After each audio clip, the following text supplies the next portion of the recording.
Buenas tardes, mi nombre es Marelvi Hernández, soy estudiante de la UNAD del curso de fitopatología.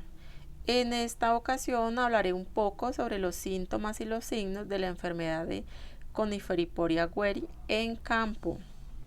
Decimos que es un patógeno de plantas que causa pudrición laminada de la raíz en ciertas coníferas. Uno de los síntomas de esta enfermedad es, es la infección por hongos, que se puede reconocer cuando se corta la madera porque el duramen y la albura presentan de forma consistente una mancha de color marrón rojizo. A medida que avanza la enfermedad, esta se va expandiendo sobre el duramen y la albura, y en casos extremos puede provocar un hueco en el árbol. En la imagen podemos apreciar un árbol infectado con esta enfermedad. Los síntomas. En la imagen podemos observar los síntomas. Eh, en un primer plano, el micelio marrón en forma de corteza que se superpone al micelio blanco en porciones superiores de la raíz. Y a medida que esta enfermedad avanza, las raíces se descomponen, como lo podemos observar en la imagen. Toma de muestra. Una buena muestra vegetal, es el primer requisito para un correcto diagnóstico fitosanitario. ¿Qué debemos enviar al laboratorio al momento de realizar una muestra? Dependiendo de lo que necesitemos saber, enviamos o plantas completas o alguna de sus partes, como lo son hojas, flores, frutos o partes del tallo. ¿Cómo se debe almacenar una muestra? Es importante que esta muestra quede almacenada en un lugar fresco y seco, en bolsas plásticas, preferiblemente envueltas en papel servilleta, para evitar excesos de agua. ¿Qué se debe considerar? Se debe evitar la manipulación excesiva de la muestra o exponerlas al sol. Las muestras deben ir debidamente marcadas o etiquetadas con toda la información necesaria del productor o de la persona que esté enviando esta muestra al laboratorio. Buenas tardes, mi nombre es Luis Fernando Duarte, estudiante de agronomía del CEDAT Puerto Carreño. Siguiendo el planteamiento que nos da la guía en la presentación, nos indican qué información se debe juntar en la muestra al ser enviada al laboratorio. Bueno, estas muestras son como el nombre de la finca, de la empresa, el municipio, vereda, tipo de cultivo que es, variedad, pues estamos mirando que es una variedad maderable, síntomas que requiere la planta, que presenta la planta, las partes que se recolectaron, edad de las plantas que se les tomó la muestra. En cuanto al lote también, en algunos casos los sembradíos están divididos por lote, entonces también el lote, fecha de la toma de la muestra, taxonomía, la clasificación taxonómica de la agente causal, división, basidomicetos, clase agaricomicetos, orden Hymenoctetas, familia Hymenoctetáceas, género Phyllium, especie Phyllis Weire, nombre binomial Phyllium Weire. ¿Qué manejo debe tener la muestra del laboratorio? Bueno, los manejos que deben tener allí son manejos asépticos, pues para que todo el lugar esté limpio en su totalidad, porque ya aquí vamos a manejar plantas que tienen algún tipo de enfermedad, pero entonces todo debe estar limpio, aseado en el lugar donde se va a tomar la muestra. Nos recomiendan hacer una solución de 1 gramo de timol en 1 litro de agua y asperjar sobre todo en el interior del laboratorio como tal, es para que todos los datos que se tomen salgan bien. Pruebas y ensayos: si el agente causal es un hongo, se requiere un organismo vivo para crecer. En eso se organizan pruebas serológicas. Este tipo de reacciones requiere equipos de laboratorio especializados y reactivos específicos también para tomar estas muestras.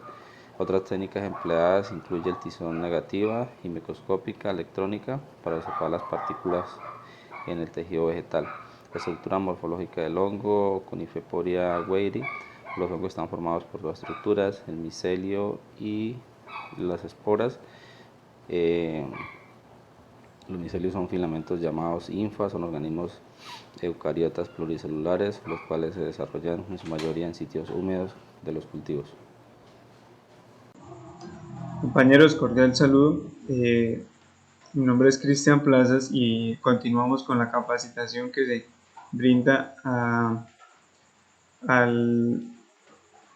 en respaldo de la eventualidad que se presenta en el cultivo de forestal. Entonces, a mí me tocó, vamos a describir las estructuras reproductivas microscópicas del hongo que nos está afectando el cultivo forestal. Se puede reproducir asexual y sexualmente. Dentro de la estructura asexual existen tres procesos en los cuales se generan estas reproducción, que es por la fragmentación del micelo, y otra es por la gemación, y la otra es mediante conios. En la reproducción sexual, esto comienza en el encuentro de dos micelios sexualmente compatibles cuando se encuentran en contacto las hifas positivas y las hifas negativas.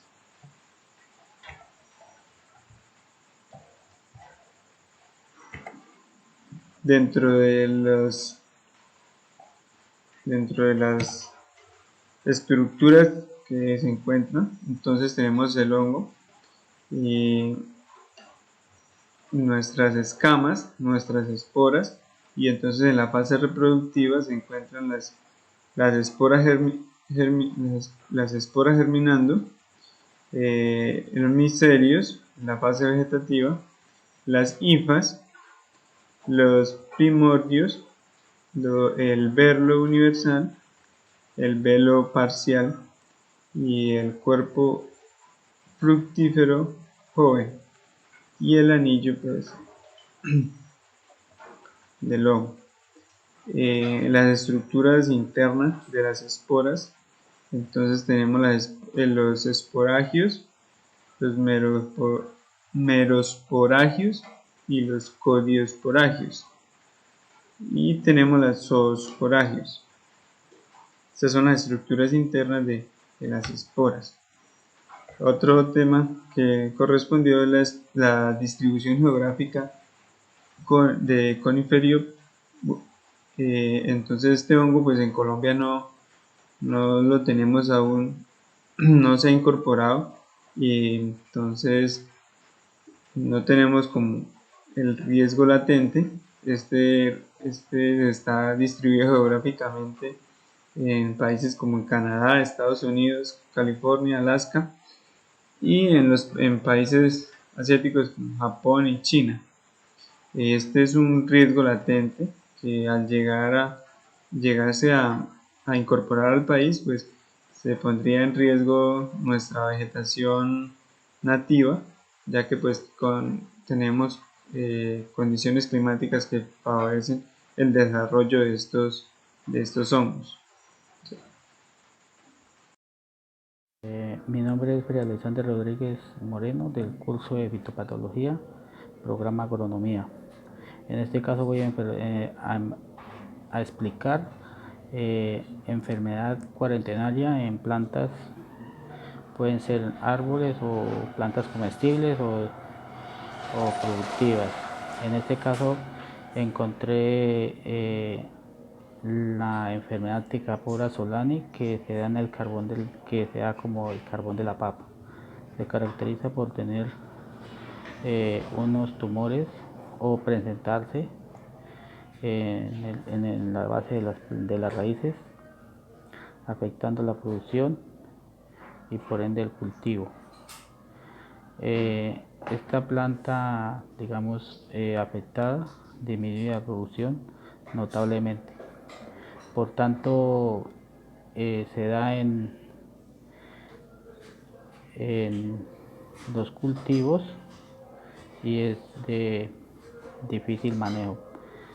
En este caso, la enfermedad puede alcanzar las vistas en un aproximado de hasta 7 centímetros como se ve en la imagen. Son unas protuberancias con puntos marrones en el fondo. Es una enfermedad que causa problemas a los cultivos, por tanto el estudio y seguimiento debe ser riguroso y mantener un estricto seguimiento por parte de los organismos competentes para su manejo. Debe estar supervisado, reportado y que de aquí no se salga para otro lugar o se transporte, porque es una enfermedad que acaba con un cultivo. También aparece en los vegetales como el chamico y el tomatillo. Esta es mi presentación de la enfermedad cuarentenaria. Gracias.